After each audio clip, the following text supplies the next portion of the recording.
হচ্ছে, তাও হঠাৎ করে। শুধু হঠাৎ করে না, খুব জোরেও।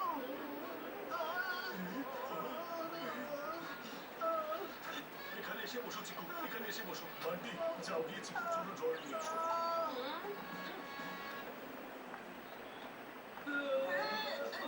ভিকি, সোনু, তোরা দুজন এখানে কি করছিস? আমরা তো চিকুর জন্য অপেক্ষা করছিলাম।